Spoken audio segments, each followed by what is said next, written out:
दोस्तों मेरा नाम है सुनील परमार और आप सभी का स्वागत है आनंद परमार क्लासेस पर। आज हम लेकर आए हैं प्रतिशत का पार्ट नंबर 3। इससे पहले आपने प्रतिशत का पार्ट 1 और पार्ट 2 देखा होगा, ठीक है। उसमें मैंने आपको प्रतिशत निकालना और प्रतिशत पर आधारित जो एग्जाम में सवाल बनते हैं वो मैंने आपको बताए थे, ठीक है। अब कुछ थोड़ा सा आगे बढ़ते हैं। आज हम पार्ट 3 में देखते हैं प्रतिशत का। देखो मैंने आपको दो फार्मूले दिखाए थे, x 100 प्लस माइनस 1 इंटू 100। इसके बारे में मैंने आपको बताया था कि कितने पर लगता है। जब संख्यात्मक रूप से 1% रहे उस टाइम आपको ये वाला फार्मूला यूज करने का बोला था। और इसके बाद एक और फार्मूला मैंने बताया था, a plus B minus a into B बटे 100। ये वाला फार्मूला बताया था। ये कितने परसेंटेज के लिए बताया था? 2% के लिए। और ये वाला बताया था मैंने आपको 1% के लिए और ये 2% के लिए, ठीक है। मेरे ख्याल से आपने सभी ने सवाल कर कर देखे होंगे। एक भी सवाल ऐसा कुछ नहीं है जो इससे बाहर, इन दोनों फार्मूले से बाहर चले जाएंगे। इसके लिए मैंने पहचान आपको बताई थी कि संख्यात्मक रूप से 1% आएगा और यदि परसेंट के साथ अधिक बोलेगा तो प्रश्न में कहीं ना कहीं कम पूछेगा और कम बोला है तो अधिक पूछेगा। इसके साथ मैंने आपको विशेषता बताई थी कि 2% देंगे, वृद्धि भी दे सकते हैं और कमी भी दे सकते हैं। अब मैं आपको एक सवाल कराने जा रहा हूं जिसमें आपके और डाउट क्लियर हो जाएंगे, ठीक है। ये कितने परसेंटेज के लिए? 2% के लिए नीचे वाला और ये ऊपर वाला 1% के लिए, ठीक है। थोड़ा सा मैं आपको फार्मूला यहां पर लिख देता हूं, a plus minus B plus minus a into B by 100, ठीक है। ये कितने परसेंट के लिए मैंने आपको सिखाया था? 2% के लिए। सवाल अब दो, एक सवाल है हमारा कि एक वृत्त की त्रिज्या को 20% से बढ़ा देने से उसके क्षेत्रफल पर कितने प्रतिशत की वृद्धि होगी। क्या हमारा सवाल कि किसी वृत्त की जो त्रिज्या है वो 20% से बढ़ा देने पर उसके क्षेत्रफल में कितने प्रतिशत की वृद्धि होगी। अब देखो, यदि सभी को सवाल सभी ने पढ़ा होगा तो उसने बोला है कि जो त्रिज्या है उसको कितने परसेंट से बढ़ा रहा है? 20% से बढ़ा रहा है, ठीक है। संख्यात्मक रूप से एक आपको परसेंट दिख रहा है इसमें, और ये वाला जो फार्मूला लिखा है ये कितने परसेंट के लिए? 2% के लिए। अब क्या इसमें x वाला फार्मूला लगेगा कि ये वाला? सभी थोड़ा सा सोच के देखो, क्या ये वाला फार्मूला लगेगा कि इसमें? ये कितने परसेंट के लिए? 1% के लिए और ये 2% के लिए। लेकिन जो अब हमारा वृत्त वाला सवाल है इसमें दिख कितना रहा परसेंट? एक ही संख्यात्मक रूप से परसेंट दिख रहा है। लेकिन मैंने आपको पहचान बताई थी कि इसके साथ यदि वृद्धि बोला है तो प्रश्न में कहीं ऐसा बोला है क्या उसने कि उसके क्षेत्रफल में कितने प्रतिशत की कमी करे? नहीं बोला। बस उसने भी क्या बोला है कि त्रिज्या को बढ़ाओ तो क्षेत्रफल में कितने प्रतिशत की वृद्धि होगी। तो जब भी इस टाइप का सवाल आया तो थोड़ा सा आपको ध्यान रखना है किन किन में। एक हो गया हमारा क्या? वृत्त, और एक हो गया हमारा वर्ग। इन दोनों में थोड़ा सा आपको ध्यान रखना, क्योंकि जो वृत्त का फार्मूला है वो होता है पाई आर स्क्वायर और जो वर्ग है उसका होता है भुजा का स्क्वायर यानी कि ए स्क्वायर।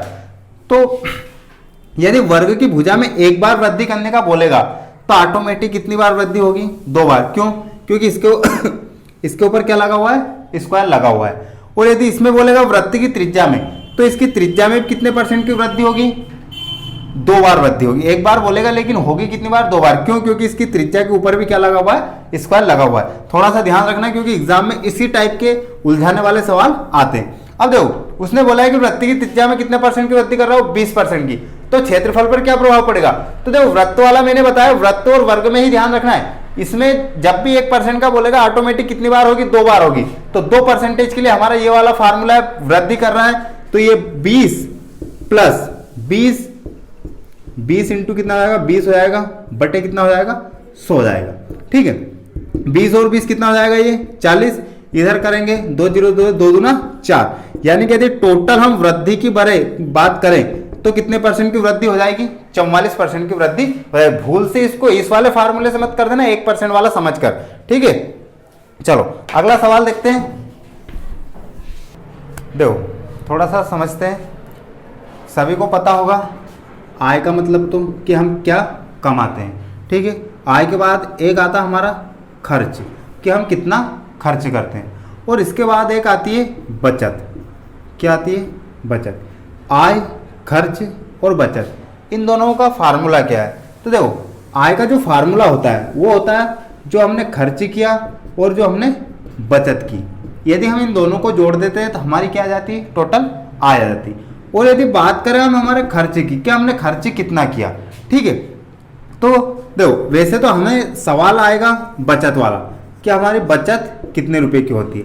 तो हम क्या करते हैं कि जो हमारी आय है उसमें से किसको माइनस कर देते हैं, खर्च को माइनस कर देते हैं, जिससे हमारी क्या आ जाती है, बचत। मान लिया हम 100 रुपये कमा रहे हैं और 20 रुपये खर्च कर रहे हैं, तो कितना बचा रहे हैं, 70 रुपये। 100 में से हमारा 20-30 जो भी है उसको क्या कर देंगे हम, माइनस कर देंगे, जिससे हमारी क्या आ जाएगी, बचत आ जाएगी। ठीक है, तो बस ये ही ध्यान रखना हमें। अब देखो सवाल आएगा हमारा, बहुत ही सरल सवाल है और MP पुलिस में पूछा जा चुका है। ठीक है, 2-2 बार पेपर उठाकर देख लेना पुराने व्यापम के, उसमें आपको मिल जाएगा। हमारा अगला सवाल है, मोहन अपनी मासिक आय का 20% भोजन पर, 30% वस्त्र पर तथा 15% मनोरंजन पर भी खर्च करने के बाद 700 रुपये बचा लेता है। तो उसकी मासिक आय क्या है। अब देखो कौन है, मोहन है, काय काय पर खर्च कर रहा है, 20% तो भोजन पर खर्च कर रहा है, 30% वस्त्र पर कर रहा है, 15% मनोरंजन पर खर्च कर रहा है, और बचत कितने रुपए की कर रहा है, 700 रुपए की। तो हमें बताना है कि उसकी मासिक आय क्या है। मासिक और वार्षिक में ध्यान रखना, हमें हर बार मासिक का खर्च वगैरह देगा और एग्जाम में वार्षिक वो पूछ लेता है, तो उसका हमें विशेष ध्यान रखना है। ठीक है, अब देखो जो मोहन है वो भोजन पर कितना कर रहा है वो देखते हैं थोड़ा सा। तो भोजन पर वो कर रहा है 20%। ठीक है, वस्त्र खरीद रहा है वो मार्केट से कहीं से भी, तो वस्त्र पर कर रहा है वो कितना, 30%। और मनोरंजन पर खर्च कर रहा है वो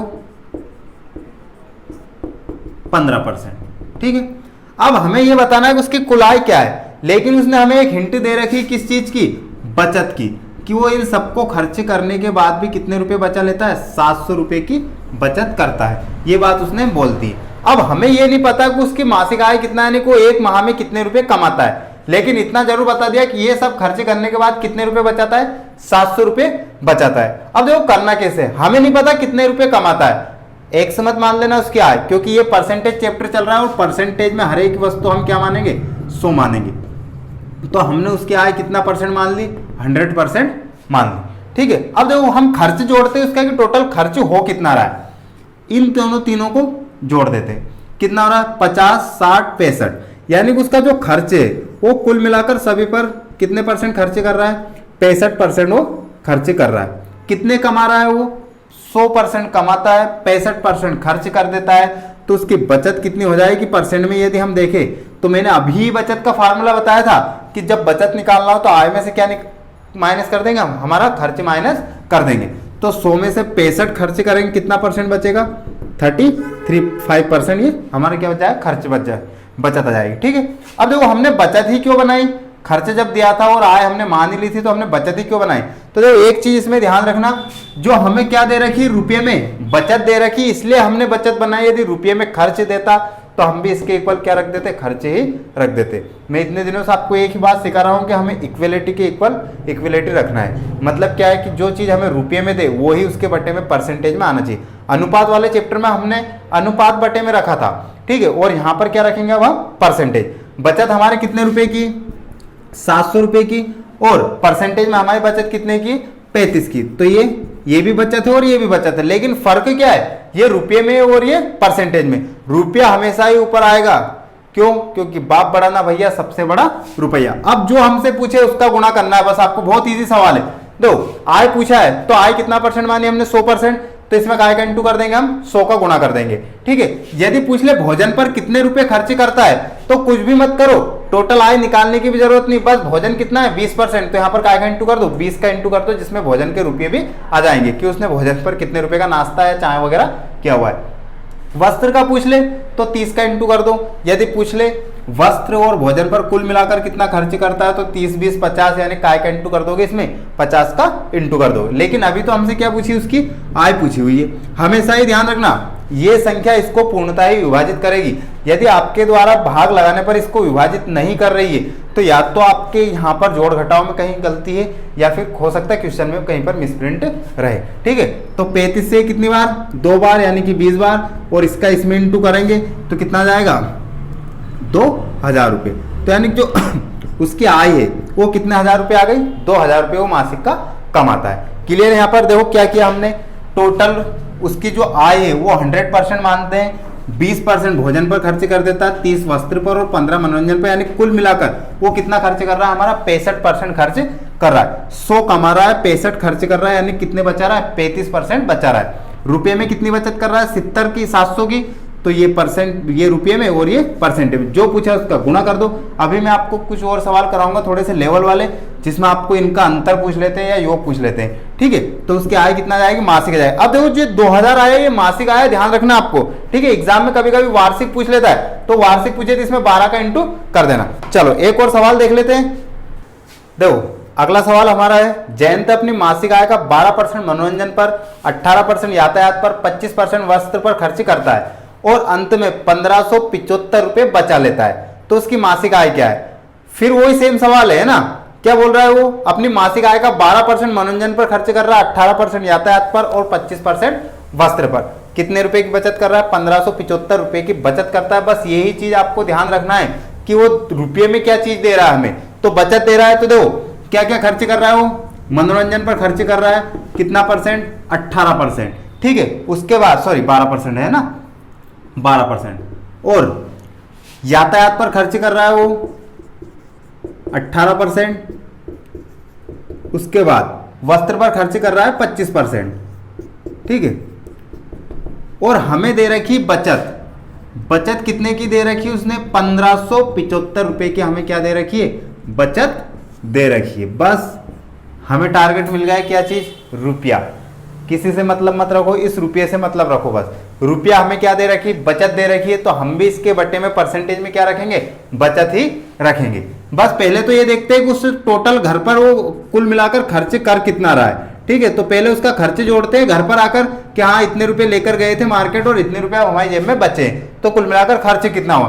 तो जोड़ते हैं, इसको कितना आया 20, 30 और ये 50, 55, यानी कि उसका खर्च देखे हम कुल मिलाकर तो कितना हो रहा है 55%। और जब बात परसेंट की आ जाती है तो हम उसकी टोटल जो आय है वो कितना परसेंट मान लेते हैं, 100% मान लेते हैं। बस आपको तो जहां परसेंट दिखे 100% मान लेना हर एक चीज, ठीक है, क्योंकि सब चीज अपने आप में कितना परसेंट होती है, 100% होती है, ठीक है। 100% यानी 100 रुपए लेकर गया था, 55 उसने खर्च कर दिए, तो मेरे ख्याल से सबको समझ में आ गया कि बचत कितने की हुई। तो उसकी बचत कितने परसेंट की हो रही है, 45%, यानी कि 45% की वो क्या कर रहा है, बचत कर रहा है। देखो फार्मूला मैंने बताया था कि जब आय आपको निकालना हो तो खर्च और बचत को जोड़ देना, क्या जाएगी हमारी, आय आ जाएगी। तो 45 और 55 को जोड़ो, फिर से हमारी क्या आ जाएगी, आय आ जाएगी, ठीक है। अभी इसमें हमसे क्या पूछा है, मासिक आय पूछी है हमारी, ठीक है। तो देखो रुपये में बचत कितनी है हमारी 1575 और परसेंटेज में बचत कितना है 45, ये हो गई बचत के इक्वल बचत। जो पूछा है उसका गुणा कर दो। क्या पूछा हमसे, टोटल आय पूछा है। यदि पूछ ले कि वो मनोरंजन पर कितना खर्च कर रहा है तो 12 का इंटू कर देना, ठीक है। यातायात का पूछे तो 18 का कर देना। एक सवाल करा दूंगा तो आपके सारे डाउट उसमें क्लियर हो जाएंगे, ठीक है। हमें आय याद करना, हमने क्या इंटू कर दिया 100 का, काट दो 15 से, 15 या 45, 15 एकम 15, भाग नहीं जाओ उसकी 0, 15 5 75, 3 से 3 3 9 3 5 15 और ये 2 0, तो यानी वो आय उसकी जो है मंथली कितना इनकम है उसकी 3500 रुपये की उसकी इनकम है। और ये इतना 55% खर्च कर देता है और खर्च करने के बाद उसकी कितनी बचती है 1575 रुपये बचती है। बस ध्यान रखना आपको कि रुपये में हमें क्या चीज़ दे रखी है, ठीक है। थोड़ा सा इस टाइप का मैं आपको एक सवाल करा देता हूँ तो सब आपके क्लियर हो जाएंगे, ठीक है।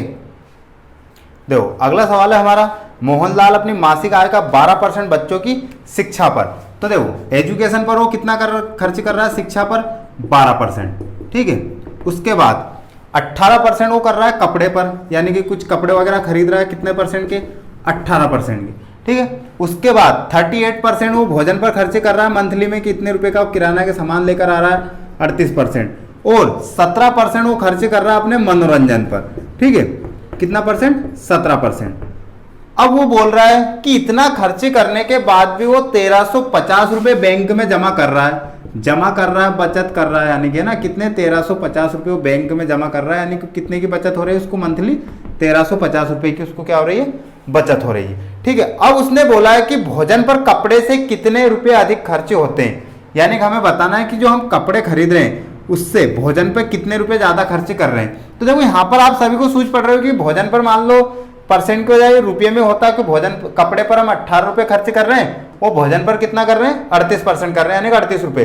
तो स्वाभाविक कितने रुपए ज्यादा कर रहे हैं हम इस पर, 20 रुपए ज्यादा कर रहे हैं। क्या पूछा हमसे, अंतर पूछा है। देखो इनडायरेक्टली वो क्या पूछता है, अंतर ही पूछता है, डायरेक्टली कभी भी नहीं बोलेगा। तो उसने बोला है कि हम जो भोजन कर रहे हैं वो भोजन पर जो खर्च हो रहा है कपड़ों से कितना अधिक हो रहा है। ठीक है, तो कपड़े से कितना अधिक हो रहा है, 20% हो रहा है। तो हमने तो पहले तो हम क्या मानेंगे, उसकी आय मान लो, कितना परसेंट मान लेते हैं, 100% उसकी आय मान ली। ठीक है, अब उसका खर्च काउंट करते हैं कि कुल मिलाकर वो खर्च कर कितना रहा पहले, तो वो देखो। ठीक है, सभी को जोड़ेंगे कितना हो जाएगा, 85, यानी कि 85% वो क्या कर रहा है, खर्च कर रहा है। तो स्वाभाविक है 100 रुपये लेकर जाता है, 85 खर्च कर देता है, तो बचत कितने की करेगा, 15। ठीक है, 100 में से क्या कर देंगे, इसको माइनस कर देंगे। ठीक है, देखो फिर से देख लेते हैं। शिक्षा पर 12, कपड़े पर 28, भोजन पर 38, मनोरंजन पर 17।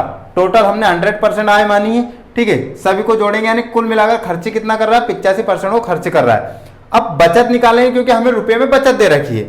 बचत निकाले, हमें 100 में से 85 को माइनस करेंगे, कितना आ जाएगा, 15% आ जाएगा। यानी कि रुपये में 1350 रुपये की बचत हो रही है और इधर परसेंट में 15 की बचत हो रही है। ठीक है, दोनों ही क्या हो जाएगा, ये भी बचत है और ये भी बचत है। अब पूछा क्या है, मैंने अभी बोला था कि मैं आपको इस टाइप का कुछ एक सवाल करा दूंगा। ठीक है, अब देखो यदि टोटल आय पूछे तो हम काय का इंटू कर देंगे, 100 का इंटू कर देंगे। लेकिन उसने बोला है कि वहां भोजन पर कपड़े से कितना अधिक खर्च कर रहा है, तो देखो कितना सभी को दिख रहा है क्या। ठीक है, कितना परसेंट, 20% वो इस पर अधिक खर्च कर रहा है। बस ये हमसे पूछा है तो काय का इंटू कर देंगे, अधिक और कम, यानी हमसे क्या पूछा है, दोनों का अंतर पूछा है, तो हम काय का इंटू कर देंगे 20 का। यदि पूछ लेता कपड़े का तो हम 18 का कर देते, भोजन का पूछता तो 38 का, और मनोरंजन का पूछता तो 17 का। लेकिन किसी का भी एक सेपरेट नहीं पूछा, हमसे सिर्फ क्या पूछा, इन दोनों का अंतर पूछा हुआ है। ठीक है, 15 से इसको काट दो कितनी बार, 9 बार। ठीक है, तो इन दोनों का क्या जाएगा हमारा, भोजन और कपड़े का अंतर आ जाएगा। ठीक है, 15 से कितनी बार है, 9 बार, 1 2 सॉरी इसका इंटू कर देना, 15 में 135, 9 दूना 18, और एक 2 जीरो, यानी कितने रुपए का अंतर है इनका, 1800 रुपये का अंतर आ जाएगा। क्लियर यहाँ तक सभी को। ठीक है, देखो सबको समझ में आ गया होगा। बचत दी थी हमने, इसके इक्वल में बचत रख दिया। जो हमसे इन दोनों का क्या पूछा था, अंतर पूछा था, तो हमने अंतर निकाल के इसमें गुणा कर दिया। अब चाहो तो आप पहले टोटल आय निकालो 100 का गुणा करके, फिर 18% निकालो, फिर 38% निकालो, दोनों का अंतर लेना, कितना आ जाएगा, 1800 रुपये ही आएगा। कैसे ही आप इसको कर लो। ठीक है, क्लियर है। चलो अगला सवाल देखते हैं। देखो अगला हमारा सवाल है, रमन अपनी मासिक आय का 20% का आय पर खर्च कर रहा है, भोजन पर। देखो सवाल क्या हमारा, रमन अपनी मासिक आय का 20% भोजन पर, शेष का 25% वस्त्र पर तथा शेष का 10% यातायात पर खर्च करने के बाद भी 5400 रुपये बचाता है, तो उसकी मासिक आय क्या है। अब यदि आपने देखा होगा, जब से हमने पिछले 3 से 4 सवाल किए, मैंने आपको टाइप करवाए, उस सवाल में और इस सवाल में क्या अंतर है।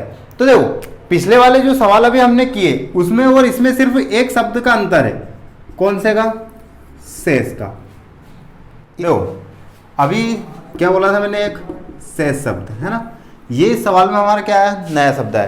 क्योंकि हमारा सवाल क्या है इसमें, और जो हमारा पिछला हमने 2 सवाल किए उनमें बहुत अंतर है। क्यों अंतर है, क्योंकि इसमें एक नया शब्द, हर खर्च करने के बाद हमें क्या दिख रहा है, एक नया शब्द दिख रहा है, शेष शब्द। अब इसका क्या सिस्टम है, तो देखो इसको करके देख लेते हैं तो सबको थोड़ा सा क्लियर हो जाएगा। तो हमारा सवाल क्या है, रमन अपनी मासिक आय का 20% का आय पर खर्च कर रहा है भोजन पर। देखो हम पहले तो टोटल आय मान लेते हैं, टोटल आय कितना परसेंट है, 100% है। ठीक है, फिर उसने बोला कि भोजन पर कितना कर रहा है, 20%, तो भोजन पर कितना कर दिया इसने, 20%। अब देखो जो 20% खर्च कर रहा है ये किसका कर रहा है, अपनी कुल आय का। ठीक है, तो 100 का या 20% निकालते तो कितना आएगा, 20 ही आएगा। उसके बाद उसने बोला शेष का। अब देखो मान लिया थोड़ी देर के लिए परसेंट भूल जाइए, हमारे पास 100 रुपये, हम 100 रुपये मार्केट लेकर जा रहे हैं, जिसमें से 20 रुपये हमने काय पर खर्च कर दिए, भोजन पर।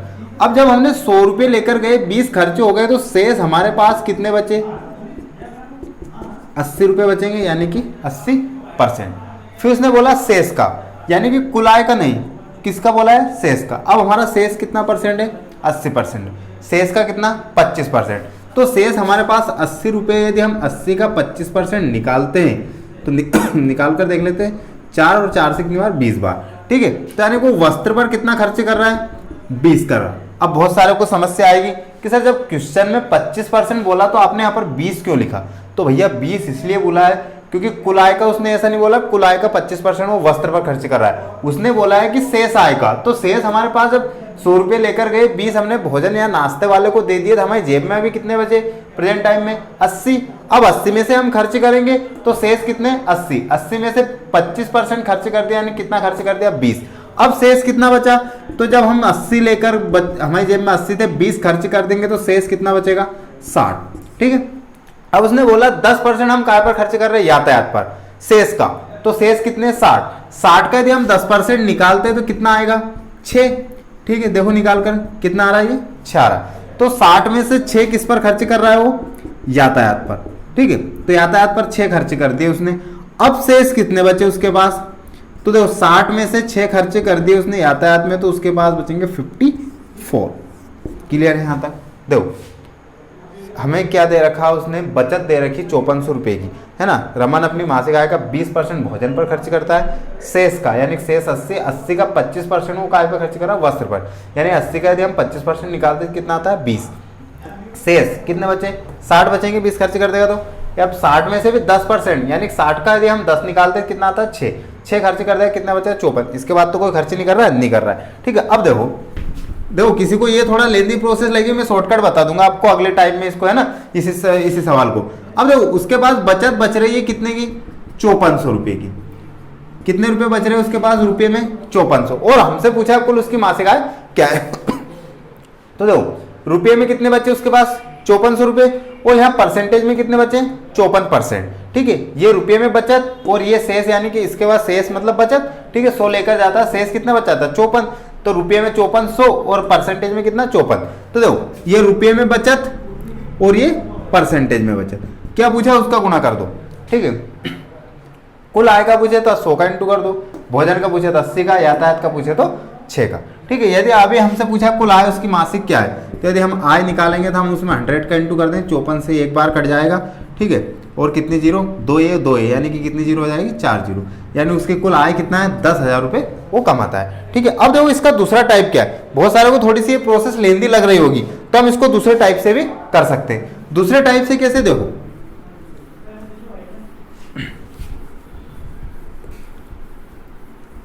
इतने सवाल कर लेंगे हमें तरीका ही रटा जाएगा ना। मैंने ये आपको बेसिक इसका स्ट्रक्चर बता दिया कि यदि आप परसेंटेज से बेसिक एक का शेष निकाल कर भी करते हो तो उस तरीके से भी आ जाता है। तो देखो हम उसकी परसेंट में कुल आय कितना मानते हैं 100% मानते हैं। अब उसने देखो 20% खर्च कर दिया, कितना बचा 80। ठीक है, टोटल आय कितना है, देखो तरीका बता रहा हूं, है ना। अब ये मत पूछना कैसे, कुल आय हमारी कितना है 100 में से 20 खर्च कर देगा, कितना बचेगा 80 बचेगा, ये हमारी कुल आय। फिर से हम जो शेष धनराशि बचती है इसको 100% मानते हैं, 100 में से 25% वो वस्त्र पर खर्च कर देता है, कितना बचेगा 75, ये कुल आय हमारी। फिर से इसको 100% मानेंगे, 100 में से 10% वो खर्च कर देगा, कितना बचेगा 90%। ठीक है, तो ये 90 हो जाएगा, टोटल ये 100। इसके बाद कोई खर्च कर रहा है क्या, नहीं कर रहा है। इक्वल में कितने रुपए बचते हैं उसके बाद 5400 रुपये। ठीक है, बस इन सभी को बराबर के उस पार आपको उठाकर लेके जाना है, ये ध्यान रखना। इस 5400 को बराबर के इस पार मत लाना, इन सभी संख्याओं को 5400 के उस पार ले जाना। ठीक है, ये 5400 जो भाग में है वो तो कहाँ चला जाएगा गुणा में, और जो गुणा में वो कहाँ चला जाएगा भाग में। देखो ये सब नीचे लिखे तो ये कहाँ जाएंगे, बराबर के उस पार जाएंगे तो गुणा में चले जाएंगे। ये तीनों ही ऊपर लिखे हैं तो बराबर के उस पार जाएंगे, कहाँ चले जाएंगे भाग में। ठीक है, कितना है 80, 75 और ये 90। ठीक है, बस जो है उसको काट दो, 0 से 0, इस 0 से आप 20 से काट दो, 20 से कितनी बार कट जाएगा 20 चुका 80, और 20 से कितनी बार 5 बार, 25 से काट दो 25 चुक 100, 25 त्या 75, और कुछ कट रहा है क्या, चलो 9 से काट दो, 9 से कितनी बार ये 6 बार। ठीक है, और 4 से ये 4 कट जाएगा, इधर अभी देखना 0 बची हुई है ना, 3 से कितनी बार 2 बार, इसका गुणा कर दो 5 दूना 10, 2 0 ये और 1 0 ये, तो टोटल उसकी आय कितनी आ गई 10,000 रुपये आ जाएगी। क्लियर यहाँ तक, क्या किया फिर से देख लो। अब उसको आपको पहले वाले तरीके से मत करना, इस सवाल को हमेशा इस तरीके से इसको करना है। क्या किया हमने, टोटल आय 100% मानेंगे ही मानेंगे, 100 में से 20% उसने क्या कर दिया भोजन पर खर्च कर दिया, कितना बचेगा 80%। बटे कितना टोटल आए, ठीक है, इनटू फिर इसको 100 मानेंगे, 25 यानी 25% खर्च कर देगा, कितना बचेगा 75, फिर 10% खर्च कर देगा और रुपये में जितना भी दे रखे उसको इक्वल में उस साइड आपको लिखना है, ठीक है। अब इन सभी को ध्यान रखना, उस 54 को इधर लेकर नहीं आना, आपको इन सभी को बराबर के उस पार लेके जाना है। हाँ, 54 को इस पार लाते हो तो वो तरीका भी मैं आपको चाहो तो बता सकता हूँ, कमेंट में करके बता देना, ठीक है। जो अगला पार्ट बनेगा उसमें आपको इस सवाल को दूसरे तरीके से बता सकता हूँ, तो कमेंट जरूर करके बताना, ठीक है। अभी इसको 54 के उस पार ले जाएंगे इन सभी को, तो जो भाग में वो गुणा में चले जाएंगे और जो गुणा में वो भाग में चले जाएंगे, तो कितने रुपये आ जाएंगे, 10,000 रुपये उसकी मासिक आय आ जाएगी, ठीक है। चलो अगला देखते हैं। देखो अगला सवाल हमारा, सुभाष अपने मासिक वेतन का 20% भोजन पर, शेष का 12% वस्त्र पर तथा शेष का 25% अन्य मदों पर खर्च करता है। यदि इन सब खर्च करने के बाद भी उसके पास 528 रुपये बच जाते हैं तो हमें बताना है कि उसका मासिक वेतन क्या है। बस वो 100 वाले तरीके से करना, परसेंटेज वाले में समय ज्यादा लगेगा, ठीक है। और यदि उससे भी किसी को करना है तो आप उससे भी उसको कर सकते हो। क्या बोला उसने, देखो 20% किस पर खर्च कर रहा है वो, भोजन पर, तो 20 खर्च कर देगा, कितना बचेगा 80, ठीक है, बटे में परसेंट का 100। फिर इसको टोटल को कितना मान लेंगे, 100% मान लेंगे। और फिर उसने बोला 12% वस्त्र पर, तो 12 खर्च कर देगा, कितना बचेगा 88%। उसके बाद 25% अन्य खर्च कर रहा है, ठीक है, तो कितना बचेगा 75 बटे 100, बराबर में कितने रुपए बच रहे हैं, 728 रुपए की वो, सॉरी कितना 528 रुपए की क्या कर रहा है वो, बचत कर रहा है, ठीक है। अब हमें कुल आय बताना है, फिर से इन सभी को क्या करेंगे, बराबर के उस पार ले जाएंगे। तो ये 528 तो ऐसा कैसा, ये 100 सब भाग में तो बराबर के उस पार जाएंगे, तो कहाँ चले जाएंगे ये सब, गुणा में। अब किसी को लग रहा है सर हम और शॉर्टकट कर सकते हैं, तो देखो आप यहीं पर इनको काट सकते हो, आप इसको 25 से ये और ये 20 से, इस तरीके से काट सकते हो, कोई प्रॉब्लम नहीं होगी, है ना, एक ही लाइन में हो जाएगा करना चाहो तो। इन सभी को बराबर के उस पार पहुंचाएंगे, तो ये ऊपर लिखिए, बराबर के उस पार जाएंगे, कहाँ पहुंच जाएंगे, भाग में पहुंच जाएंगे, ठीक है। ये 75, 25 से कितनी बार, 4 बार, 25 से 3 बार, 20 से 5 बार और 20 से 4 बार, ठीक है। उसके बाद 4 से ये 4 कट ही जाएगा, 11 से इसको काट दो, 11 चुक 44, कितने बचेंगे 8, 11 8 88, 11 से कितनी बार 8 बार, 8 3 24 और 24 दूना कितना होता है 48 होता है। और कुछ बचा है क्या, ये इधर 5 बचा और ये 2, 5 दूना 10, 2 जीरो, ये कितना हो गया 1000, और कोई सी जीरो छुट्टी है क्या, नहीं छुट्टी, तो उसकी आय कितना आ जाएगी, 1000 रुपये उसकी आय जाएगी। क्लियर सभी को, ठीक है। देखो आज हमने खर्च वाले टाइप के किए हुए हैं, तो मेरे ख्याल से सभी को समझ में आया होगा। इसके बाद हम अगले पढ़ेंगे जिसमें परीक्षा वाले, चुनाव वाले और भी बहुत है परसेंटेज के टाइप के सवाल, तो हम अगले टाइप में पढ़ेंगे, है ना। तो यदि आपको वीडियो अच्छा लगा होगा तो कमेंट करें, कमेंट करके हमें बताएं और चैनल को सब्सक्राइब करें।